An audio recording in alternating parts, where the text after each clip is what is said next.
Ito ang Presidential Broadcast Service Radyo Pilipinas. Radyo Publiko ng Bagong Pilipinas para sa Bagong Pilipino. Naghahatid ng mahahalagang balita at impormasyon na guugnay ng pamahalaan sa sambayanan. Tulay sa himpapawid ng serbisyo publiko. Radyo Pilipinas. Radyo Publiko. Ang boses ng Pangulo. Sa Iloilo, Radyo Pilipinas. 585 AM. Philippine Standard Time, alas 2:11 sa hapon. Mga labing ulihing nga hitabo, hibaluon, mga hangkat at tubangon, mga bagay nga importante, aton ginahalungan, aton ginabantayan. Ululupod kita sa Bantay Banwa! Bantay Banwa! Ang programa nga magatulong sa inyo sang labing ulihing nga balita, mga panugyan o kampanya para sa kayuhan sang tanan. Ikaw, ako, kita, Bantay Banwa!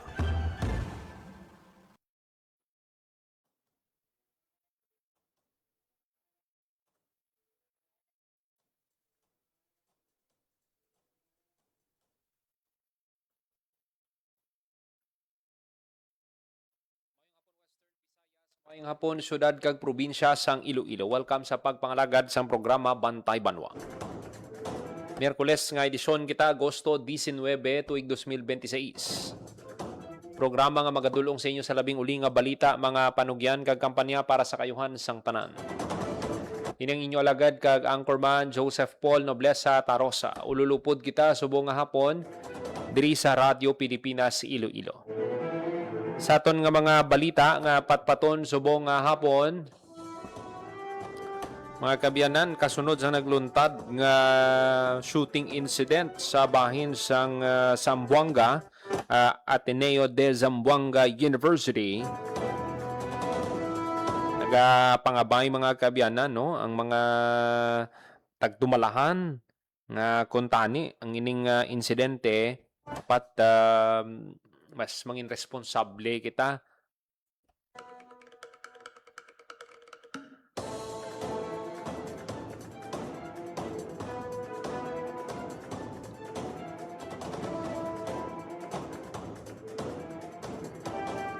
Dapat before ka mo mag-share, no, tandaan nyo gid may mga kamaturan nga dapat isugid apang ang mga kabataan kinahanglan man nga amligan.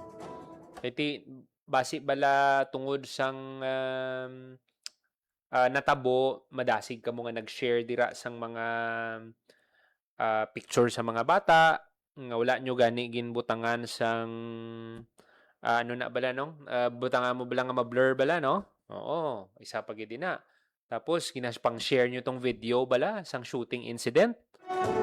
Dapat mangin responsable ka mo. Hindi lang insakto kung hustong importante sa pag-report o kung pag-share sang post o sa mga bata nga nadalahig sa mga insidente. Ang importante ang ila dignidad, agency, privacy, partisipasyon, kag sensitivity. Bangod sa kada post, may kabuhi nga pwede maapektuhan. Maghalong kita kung nagpaambit kita sa impormasyon labi na nanungod sa kabataan. Amo gid din ang dapat nga tandaan gid, no? Kapag ang bata ang nasasangkot sa isang marahas na insidente, hindi dapat likawan gid, no, ang pag-identify sa bata. Dapat batay o konsuno sa natabo o kung sa aligasyon, pag-label sa bata nga suspect, shooter o kung biktima. Ang tag sa kabata, may istorya, may pamilya, kag puturo galing kiti, no? Kung ang natabo to sa bata, ano gid, masubo man kay siya mismo suicide man siya. Pero kung ako yung pamangkuton sa natabo, ang mga kabataan, amo na gani nga gintawag sila nga bata. Tungod ara kita nga mga tigulang, kita nga mga adults ang dapat magserbi nga giya sa ila. Di pinsarabla nabilin mo yung imo armas sa lakyan. Di ano ka klase ka tatay, responsable ka gid nga klase ka tatay.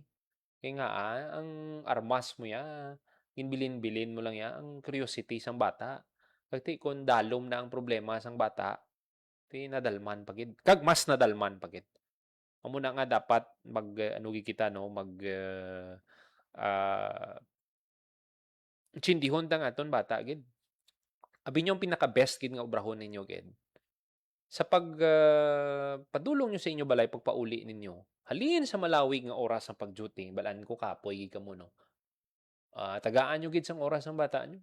Istoryahon niyo kamusta to? Ne, musta ang pag-eskwela mo? Way ka man sang kontrato sa eskwelahan niyo? Kaya ang iban sinaya, ako nagyan ko gid na nga may mga problema ka kisa sa eskwelahan, sang bata ka pa, taguon mo na sa parents mo. Kaya nga, kisa hindi mo sila gusto nga i-bother, hindi mo sila gusto nga magdugang ka pa sa ginapinsar nila. Kaya kita mo man ang kabudlay nila, no? Sang imo nga parents. Pero may ara man na mga kabataan nga open eh. Open sila bala sa pag-share sang ilang nga mga problema. Kag isa may mga hitabo man nga ti masiling mo bala, wala mo ginaibitar, maano ka na lang bala, mapilitan ka nga mag-share sang imo nga mga problema. Pero kung pwede lang, ako sa nadumduman ko sang bata pa ako, may mga problema kita nga masugid naton, may ara man nga ti ginatinguan bala naton nga ma-resolve sa aton nga level pa lang bilang bata. Pero ti kanya-kanya ina nga nga pag-handle sa sitwasyon, may ara nga ti hindi ang tolerance bala sa pressure, ang paano bala sila mag-handle sa tagsa ka problema, lain-lain abing threshold sang sang bata, bisan gani hindi bata, no, bisan makita nga mga professionals may tagsa-tagsa kita ka threshold, may ara nga ang tolerance niya sa pressure 100%, may ara nga ti 20%, 50%, 80%, depende sa tao. Pero kita no, sa pag-share naton sa mga insidente nga ni dapat mangin responsable kita. Amo na nga ti si Secretary Dave Gomez no, sa Presidential Communications Office, si Secretary Gomez nagpagwa gani isang statement tuhoy sa insidente nga ginang kaulamiran sa mga minor de edad sa Ateneo de Zamboanga University. Gin panumdum niya ang tanan nga maghalong kag mangin responsable sa pag-report agud maprotektahan ang dignidad, seguridad kag privacy sang mga apektado. Amo gid din ang pinaka-importante gid subong.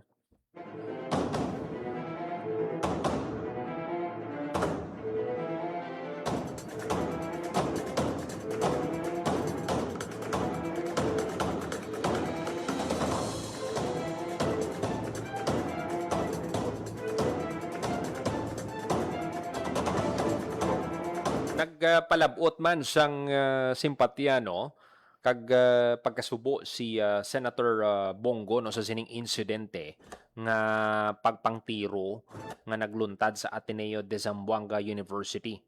Nagpalabot ini siya sang simpatya no sa pamilya sang mga nagkalamatay kag gid no masubo gid ang ining insidente. Nagti maka man no hatag ini isang kakugmat. Iti ang natabo abi gin naniro siya after naniro ang bata, siya mismo gintiro niya man ang kaugalingon niya. Tinagapanawagan ng opisyal no nga ti dapat magpatigayon sang komprehensibo nga investigasyon ano gid ang natabo, paano nakasulod ang pusil sa sulod sang eskwelahan.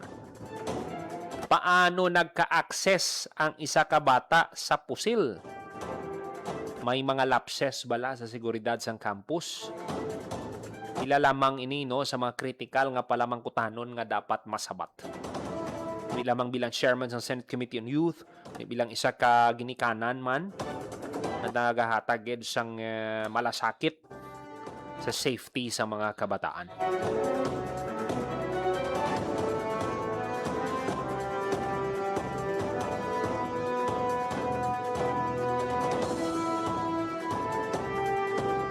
Minutos magaligad sa takna ang 2:00 sa hapon.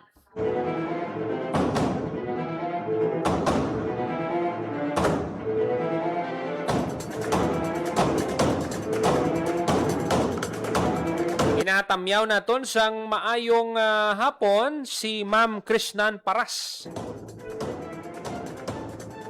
from BSP Risk and Compliance Office. Kag ginatamyaw ko man ang akon abyan, amigo, si Migota Patrick John Yerves. Ka official travel man ng Migota sa Iloilo. Actually, nabase ini siya sa Manila. Pero taga ano gid niya, taga Miag-aw gid ni kasi Manwata. Classmate ko sa elementarya, si amigo Patrick John Yerves.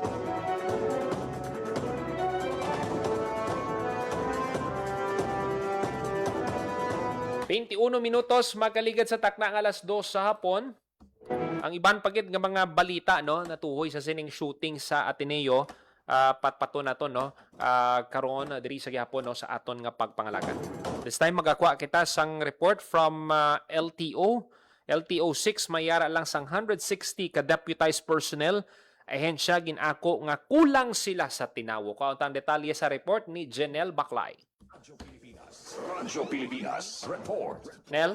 All nakabaton sang 262 ka mga application para sa deputization ang talatapan sang Land Transportation Office 6 pero sa 262 nga ini ang natigayon nga maaprubahan sang ahensya o kung nakakomply sang requirements ng LTO yara gid lamang sa 160 no sa pihak sini ginako ni LTO 6 Regional Director Attorney Gadyoso Iduspanda II nga kung numero ang paghahambalan sa mga personnel tidaw limitado gid kag kulang gid ang mga tinawo sang LTO Region 6 kung i-proportion mo ini no sa kalaparon sang scope sang ila siniya nga pagpatuman sang mga layi sa aton siniya nga dalanon sa piyak sina suno sa LTO Region 6 nga dako naman nga bagay ang koordinasyon kaupod sa lokal nga panguluhan Philippine National Police Highway Patrol Group kag mga LGUs kun nga ang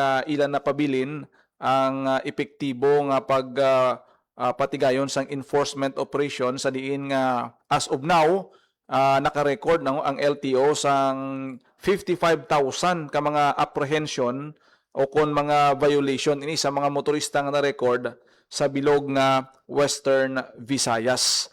Ang pamangkot kay Director Duspan kung bala nga ang amo gini kang pagsaka niya no nagapakita gid lamang ini suno sa LTO nga ang ilang nga operation sa karon ginatingwaan ginila nga masustain kag hindi lang nga isa ka agi kag untat naman kundi sustainable amo gid na yung target sang LTO sa implementasyon sang mga layi naton halimbawa sa seatbelt law, helmet law o kun helmet law kag pagpasiguro sa mga naga-comply no kun compliance sa aton siniya nga mga motorista especially sa pagprocess sa driver's license kag lisensya no o kon rehistro sang mga salakyan. Pamatian naton pala si Attorney Gadyoso Iduspanda II sang LTO Region 6. Deputize mo sa dalan nga sa 3 ka bulan 3 layat akop. So very suspicious nga ado-ado ara ka sa dalan, 3 lay mo dakop. So withdraw na to ng deputation sang 2 ka banwa, no? Ang deputize na to. So para sa amon is a bad experience, no? Kung ma-deputize kita, no, kag hindi naton may monitor ang atong deputize, no? So that is our experience sa mga deputation sa mga LGUs. Nabatian si Attorney Gadyoso Iduspanda II. Ang sistema sini kay kada LGU Paul no may kung tanaw naton mayara na sila sing nagkalainay nga nagapatuman sang halimbawa ICT TMO sa ibang LGU may ara man sila mga traffic enforcers kag kalabanan amo na ang mga naga-apply sang deputization may recommendation inalin sa LGU pero hindi man tanan nga gina-recommend gina-aprobahan dayon kay tungod nga may mga basihan kag requirements sa aton sini nga LTO nga para nga basihan sa deputization no halimbawa na dira kung i-assign ang isa ka enforcer abi nga naga-apply for deputization sa isa ka area within 2 months tapos ma-record agali karon nga tag 3 lang kunong iya nga nadakpan ti ground nga ma-disqualify ka kay gina-question ikaw kung nga amo lang imo nadakpan wala man naga-comply sa ila siniya nga requirements. Kag sa kabilugan, nagdugang-dugang gid man ang mga personnel sang LTO sa enforcement team nila suno kay Attorney Duspan nga halin sa Siam subong mayara na sang 20 ka mga personnel ang aton siniya nga LTO compose ini sang 5 ka teams. Ti amo na kagamay, amo na ka limitado ang ilang nga tawo kung basihan mong kalaparon sang scope sang ila siniya nga area diri sa may Region 6 Paul. Okay, so mayugid nga ti na ano ini no, napahibalo ining aton mga kauturan bala ngati para makita nila ngati hindi man basta-basta ang katungdanan sang LTO ngati kulang sila sa tawo. Kaga amo na ang dako nga bulig kang ini ang regional enforcement team diri ini iya sa may regional office lang na assign ining 20. So ang ilang nga ginahimo para ma-maximize sa mga operations para mangin synchronize ang ila siniya nga mga enforcement operations, gina-activate nila ang mga district offices. So may mga tinawo sa kada district offices plus pa ang deputized agent kag may mga units sang PNP no nga naga-apply sang deputization kay dako ginang bulig sang PNP no nga ang isa sa mga naga-process subong ang pinakaulihi lang gid no nga nakasubmit na sang ila siniyang nga deputization requirements ang Iloilo City Police Office kay ti balantaya nga ang Iloilo City sentro ini no sang sang aton siniya nga rehiyon kag mostly diri ang dapat kag ang mas madamo nga concentration sang enforcement sang mga layipol. Okay. Nel, madamo gid nga salamat. Amo ni madulong naton nga report para sa Bagong Pilipinas, General Baclay, Radyo Pilipinas, Radyo Publiko. Radyo Pilipinas. Radyo Publiko. Radyo Pilipinas. Madamo gid nga salamat Janelle Baclay sa report sa sining update no from Land Transportation Office. Pilipinas. Radyo Publiko. Radyo Pilipinas. 27 minutos makaligad sa takna ang alas 2 sa hapon. Sa ibang paginaton nga balita,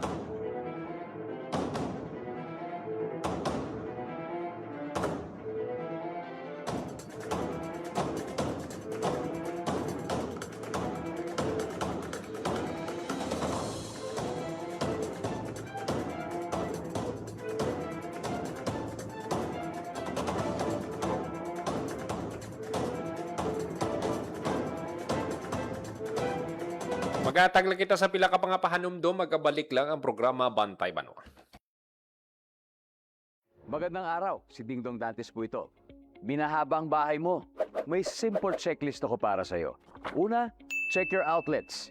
Tignan kung walang cable na basa o nakababad sa baha bago buksan ang main switch. Pangalawa, check your surroundings.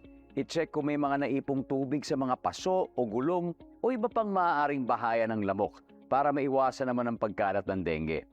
And last, but definitely not the least, i-check ang sarili at ang pamilya. Kumonsulta sa health center o sa inyong doktor kung may nararamdamang sakit. Check, check, check! Ingat always, mga kababayan. Hashtag panatag ang may alam. Maging panatag Pilipinas. Alam nyo, lahat ng mata kaya kong titigan. Puwera lang, mata ng bagyo. Kaya sa tuwing hinahagupit tayo ng bagyo, tandaan ang listen, lock, and leave. Listen, makinig sa balita tungkol sa direksyon at lokasyon ng bagyo. Tutok na sa mga news report sa radyo, sa TV at social media para malaman kung ano ang wind signal sa inyong lugar. Abangan din ang payo ng inyong LGU. Next, lock. Isara mga pinto, bintana, cabinet at main switch ng inyong bahay bago lumikas o pumunta sa evacuation center. And finally, leave. Lumikas ng mahinahon. Huwag ipagtulakan ang sarili kasi may taong nag-aantay sa iyo sa evacuation. Kaya laging tandaan, listen, lock, and leave. Hashtag panatag ang may alam. Maging panatag Pilipinas. Sa bawat ani may dahon, balat at mga hiblang nauuwi lang sa basura. Pero inutusan ni Pangulong Ferdinand Marcos Jr. ang Department of Science and Technology na gamitin ang siyensya para gawing kabuhayan ang basurang agrikultural. Nagsaliksik ang DOST para maging sinulid ang mga hibla at maging telang maipagmamalaki ng mga Pilipino.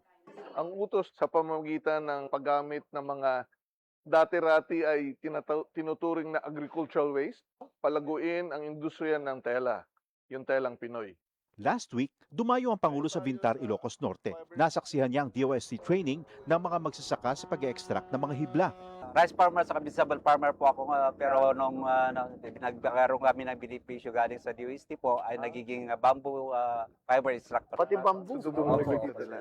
Kasi madiling talagaan. Ininspeksyon din niya ang DOST Yarn Production Center kung saan ginagawang sinulit ang mga hibla. May dagdag kita ang mga magsasaka at mga habi, pati mga may kapansanan, nakakahabi. Dati-rati sa bahay lang siya. Ngayon, kumikita na siya at nakakapagbigay siya ng pera sa kanyang magulang. Nung natutunan ko po yung paggawa, Sino nagturo nag-training po kami sa DOST. Hindi lamang tela ang nakita ng Pangulo, kundi mga buhay na nabago at industriya ng telang muling naibangon. Dati, kahit yung raw material, ini-import natin hindi naman dapat kayang-kaya naman natin gawin. Kaya maganda na naitayo na natin itong mga processing center na ganito para dito na natin kinukuha lahat. Ito yung mga traditional namin na design. We're very happy na mabubuhay ulit ang industriyang ito. Sa buong bansa, tuloy-tuloy ang trabaho. Isa-isang inaayos sa mga bagay na magpapagaan sa buhay ng mga Pilipino. Mula basura, naging produkto. Mula siyensya, naging kabuhayan. Bit-bit ang mga bagong oportunidad sa mga Pilipino. Time to celebrate kulturang Pinoy. Tradisyon, musika, sining, literatura at iba pa. Anything and everything fun and Filipino. Ito ang Pinoy Kultura. Kilala mo ba ang The Rockefellers? Ang pinakaunang Pinoy musical act to land a spot in a prestigious US music chart. The Rockefellers is composed of 4 brothers, Antonio, Junior, Eddie, and Albert, and their father, their pops, Moro Maligmat. Pasok sa number 16 ng Billboard Hot 100 ang kanilang kantang Killer Joe. Killer Joe, go! Holding her so tight. That was in 1963. Halos 5 dekada pa ang lilipas for a solo Filipino act to surpass this feat. This is when Charis Pempenco's self-titled album debuted at number 8 on Billboard's Top 200 albums. Yan ang Pinoy Kultura because our culture is cool. Game, 1, 2, and... Paatuhod, balikat ulo, itapwetan, may wangat sus. Huwag mong titigan ang hindi sa'yo at maging disenteng tao. Pare, ang catcalling ay isang uri ng sexual harassment. Di biro ang sexual harassment at di nakakamacho ang pang-aabuso. Isang paalala mula sa Philippine Commission on Women at ng himpilang ito. Sana'y tiyakin ng mga magulang kung maipanganak akong malusog. Kumain si nanay ng may sustansyang vitamin A panlaban sa impeksyon. Para din sa mata, balat, bumbunan at mga buto. Iron, pampabuhay ng dugo at muscles. Iodine, pang-iwas sa komplikasyon at pagiging abnormal.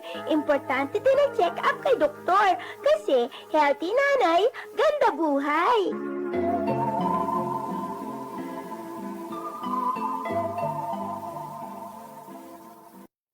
Time to celebrate kulturang Pinoy. Tradisyon, musika, sining, literatura at iba pa. Anything and everything fun and Filipino. Ito ang Pinoy Kultura. Flight PR 1043, now boarding. Hey, that's us! Vacation, here we go! Always love flying the first and oldest commercial airline in Asia, our very own flag carrier, Philippine Airlines. Dreaming of love while cruising at high altitudes. Did you know this track was specifically made for Philippine Airlines back in the 70s? Composed by Jose Marichan and arranged by Ryan Cayabyab. Closer to heaven with 30,000 feet. Brings back good old memories, at the same time, creating new ones with a new generation.